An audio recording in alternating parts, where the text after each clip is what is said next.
Hello Dub Nation, it's always a thrill to connect with you, especially as we're about to reveal the latest news that could shape the fate of our beloved Golden State Warriors. But before we dive into this whirlwind of information, let me make a friendly request. Show us some love by clicking the like button to strengthen our bond, and hey, if you are not subscribed yet, join our channel for a thrilling and emotional journey. Don't forget to turn on notifications to stay ahead of the game. Rich Paul's trade rejection keeps superstar duo stuck in mediocrity. Was Rich Paul right to block LeBron James' move to the Golden State Warriors? New details have surfaced about the Golden State Warriors' failed attempt to bring LeBron James to the Bay Area before the midseason trade deadline in February. According to NBA insider Mark Stein, the Los Angeles Lakers would have considered a trade with the Warriors if not for the intervention of LeBron's longtime agent, Rich Paul. Rich Paul's insistence on keeping LeBron James in Los Angeles has left both James and Golden State Warriors star Stephen Curry in a state of mediocrity. Despite initial discussions at the ownership level and Draymond Green's efforts to lure the four-time MVP to Golden State, Paul implored both teams to abandon the idea, Stein reports, largely because he wanted to protect James from potential backlash for switching teams for the fourth time in his career. But was the potential backlash more about changing teams again, or about joining the Warriors specifically? The destination is just as crucial as the decision to leave. Just look at the uproar when Kevin Durant joined Golden State in 2016. While James might have faced some criticism, several mitigating factors could have softened the blow. First, it would have been through a trade, not free agency, bringing a sense of organizational responsibility. Angry Lakers fans might have directed their ire at ownership and management rather than at James himself. Some might argue that the fierce rivalry between James and Curry should remain untouched. However, it's not like these two legends would be joining forces at the peak of their careers. If they won a championship together next season at 40 and 37 years old, respectively, it would only enhance their legacies and perhaps raise serious questions about the young stars around the league. We've also had a glimpse of what a James Curry-led team might look like during their Olympic performances, fueling speculation about a potential NBA partnership, partly because there's renewed interest in seeing it happen. Whatever the reasoning, Paul's decision to shut down the idea has left both superstars in a less favorable position. The Lakers and Warriors may never be truly mediocre as long as James and Curry are around, but in terms of their standing within the league, both teams are hovering around the middle, likely contending for play-in spots again next season. The inactivity of both front offices is now under scrutiny, but perhaps we wouldn't be in this situation if Paul had been more open to the idea of his client joining the Warriors in February. Stephen Curry's greatest trait shines despite Warriors' offseason setbacks. While most would point to Stephen Curry's three-point shooting as his most obvious strength, it's actually the 36-year-old selflessness and character that truly set him apart. Curry's success stems from his unique ability to balance fierce competitiveness with a style of play that uplifts his teammates.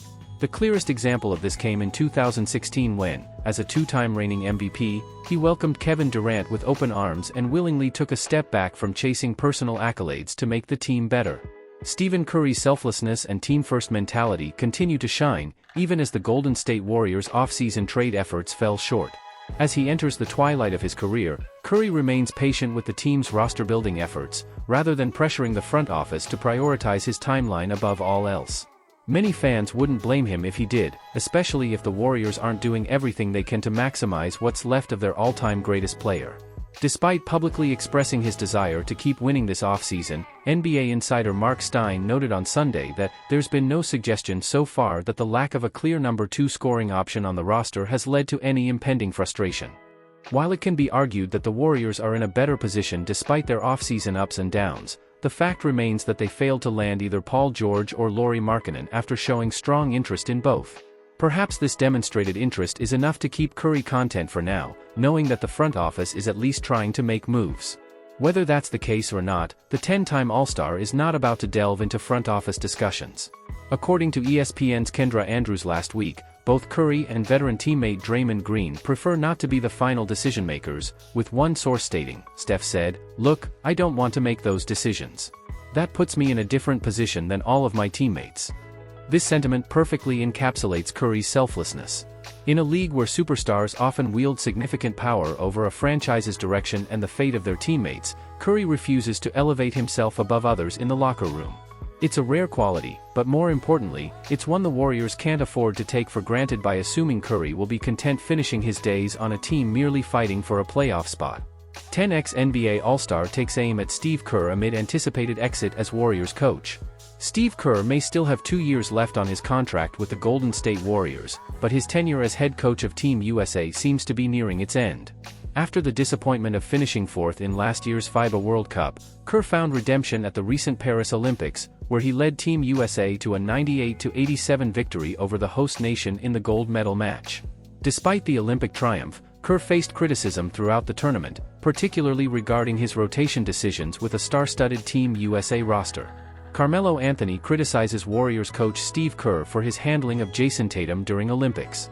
Carmelo Anthony, a 10-time NBA All-Star, was the latest to voice his displeasure with how Kerr managed Jason Tatum, who was benched twice during the tournament, including in the crucial semi-final against Serbia. Having been courtside for Team USA's campaign in Paris, Anthony spoke out during a Brooklyn primetime show, expressing his understanding of why Tatum might not have played but disagreeing with Kerr's approach. "I'm fine with you saying he won't play, just be honest, that's where the communication breaks down," Anthony said.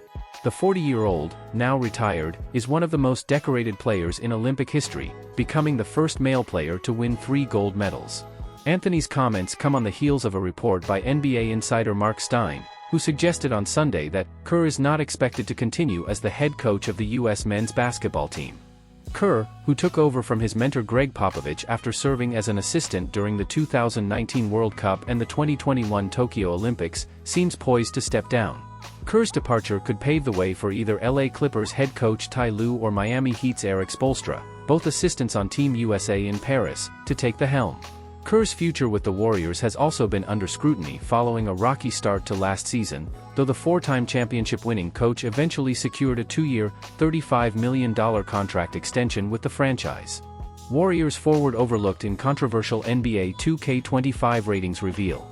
As NBA 2K begins to unveil player ratings for its latest release, set to drop on September 6, Golden State Warriors center Quinton Post received an underwhelming overall rating of 68 after last week's detailed rookie ratings.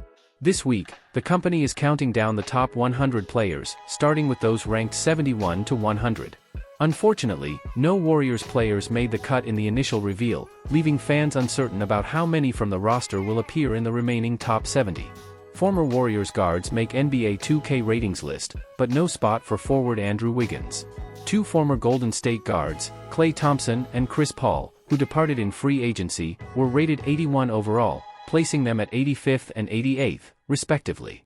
Several players received the same rating, including Lakers duo D'Angelo Russell and Austin Reeves, along with Paul's new teammate Devin Vassell. Andrew Wiggins seemed the most likely Warrior to be included in the initial reveal, but his omission suggests he might miss out on the entire top 100 after a career-worst season last year. Draymond Green and Jonathan Kuminga were also candidates for this bracket, though there's hope they could be ranked higher later this week. Despite 2 early season suspensions, Green was arguably a more impactful player than Thompson and Paul last season, and this should be reflected in the rankings. It remains to be seen if Kuminga's rapid improvement in the latter half of last season will propel the 21-year-old into the top 70. The young forward was Golden State's second leading scorer, surpassing Thompson in the final 41 games, while also averaging more rebounds, assists, steals, and blocks than his now former veteran teammate. Star point guard Stephen Curry is expected to secure a spot in the top 10 once again, but the absence of a true second All-Star on the Warriors will likely be emphasized in these 2K ratings. The initial reveal on Monday sparked heated debate, particularly around Darius Garland's overall rating of 82, with many fans arguing that the Cleveland Cavaliers guard deserved a much higher spot.